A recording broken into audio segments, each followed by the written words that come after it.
Kathy here, and I'm back with a new layout for Go Create Craft, and you can check out all the details down below for this great resource for you to build layouts and so forth.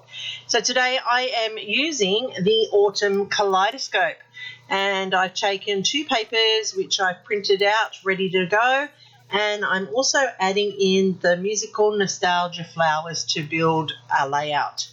So the first thing I'm doing is I'm using this lovely rustic mixed media background, and I've sliced it up into 2 3/4 by 11 they are in length, and I'm using those into 4 panels here to create a grid pattern in the background, and that I'm going to place down so that we can start working on this layout.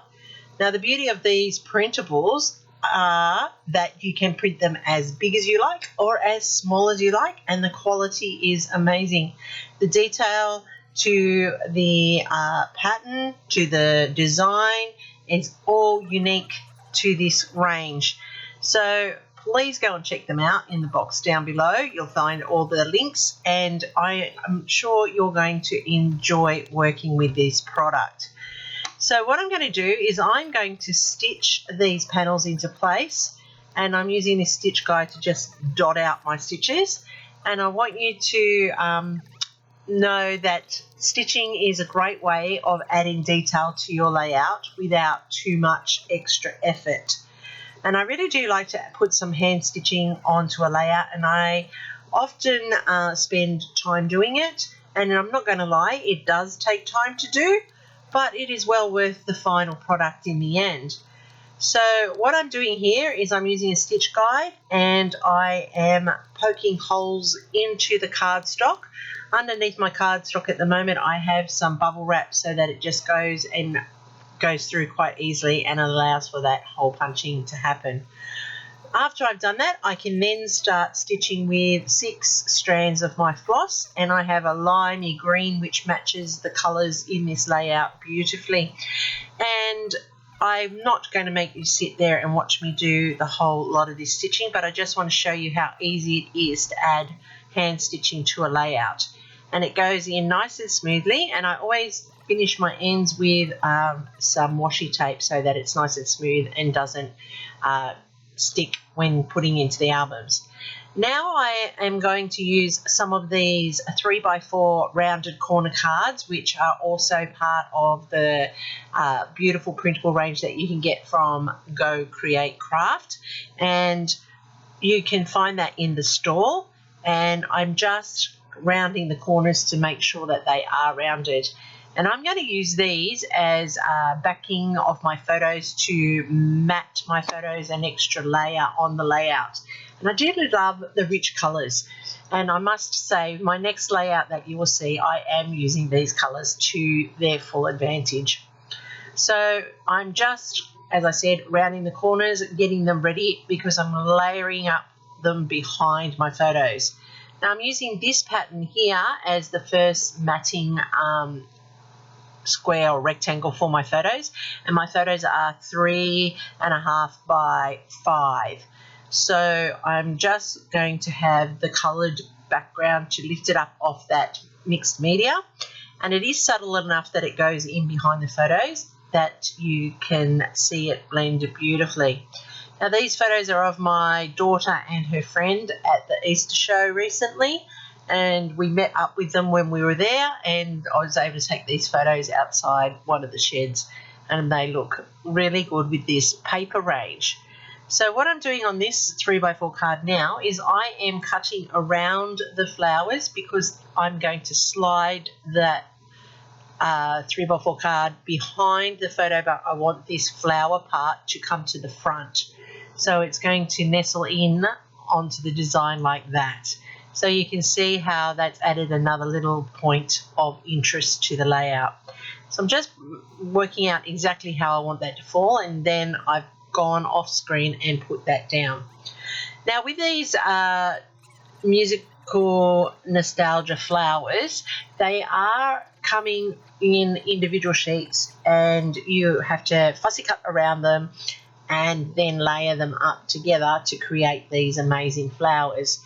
Now, if you have a scan and cut, of course it's easy. You just put it through the scan and cut and it cuts it for you.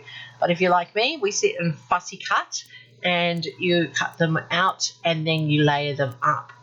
What I'm doing now is I'm cutting out using that other paper from the Autumn Kaleidoscope to cut the leaves that I'm going to use to bulk up these clusters. Now, I wanted a spray of the flowers across the layout, so I've gone in the diagonal spray with the photos, and I've just bulked up the clusters so that they look like the flowers are coming over the top and in behind of this spray behind these photos, and that's giving the illusion that the photos are nestled amongst the flowers. So the leaves that I'm cutting out with the paper punch allow for the clusters to build up and to go down and extend, and that is an easy trick of bulking up your clusters when you want that fullness to be on the layout. I'm just making sure that I have enough around the clusters so that that whole spray is quite bulked up and quite extensive on this layout. And I really do love how these colours are picking out the colours in my photos, and that the papers are all coordinating nicely. And you can see how that stitching is adding that little bit of a country feel to it as well.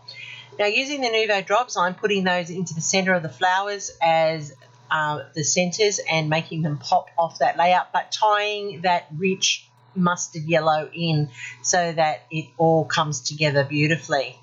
And then just to draw in some more colour from the photos to the layout, I'm going to use some pops of colour in blue, and they're going to go into the clusters here, and that will help to set up your eye around the layout in the visual triangle. So I ummed and ahed about where I was going to place them because I needed it to work so that the layout was cohesive, and you'll see that I'm thinking about where to put them, and I finally make the decision to put the first one down, which then allows the second one to fall into place a little bit easier. And then I now know I have the two base of the triangle, and the third one just happens naturally. So you can see that working out that visual triangle is really important so that your eye roams naturally around the layout, and by flicking underneath the pops of colour, that flattens them out and it gives it that enamel dot appeal to the layout. I'm going to add into the right-hand panel there where you see that white stripe down the side from that 6x4 card.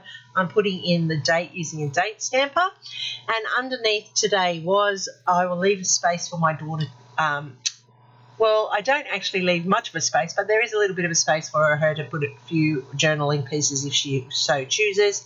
But I'm putting the heading amazing, and I've got these little alphas that I have that are the same colours as the paper, and they fit beautifully in tying this all together just amazingly, really. It was like I had pre-purchased them ready for this layout in particular, but no, they were in my stash and I've just dragged them out to fill in that space.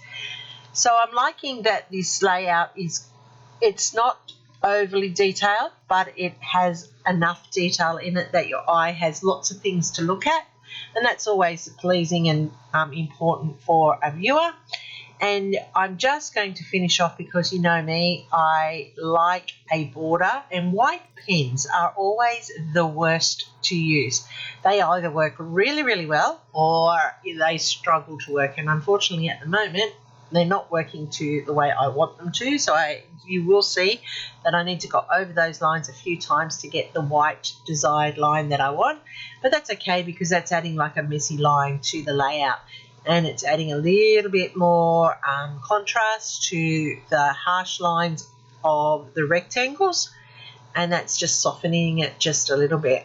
But I do like adding a little bit to the corners here because they are the unaddressed corners without flowers, and that's also helping to draw your eye down the diagonal and then back around the square. So when you're creating your layouts, remember the visual triangle, very, very important. it draws your eye naturally around the layout. Remember your sets of 3s or 5s or 7s because odds are pleasing to the eye. And also have a balance of your elements on the layout. So if you have really heavy bottom corners, then your other corners need to also have a draw factor, but they need to be a lot lighter. So that's why you'll see that I've gone with these corner lines that, yes, they are there, but they are lighter than the heavy flower sprays. But when you're looking at the layout looks balanced and in harmony with each piece of it. So they're just some little tips that will help you create balanced layouts. And as I said, this paper range here just lent itself beautifully to these photos, and they really do give a rustic feel. So you can see there the flowers layered up. You can see all the beautiful rich colours that have been created for you to use. That background is just amazing. I love that mixed media background appeal. And the stitching is just that little bit extra on that layout. So you too can have a go at this if you like by printing out your own printables. This is a fully hybrid layout and you will thoroughly enjoy working with these designs as I have, I'm sure. Don't forget to check out all of the details down below so that you can go and check out Go Create Craft and see what they have on offer for you. And you might surprise yourself. This is a great way to build your stash. Happy scrapping, everybody. Thanks for watching, and I'll see you in the next video.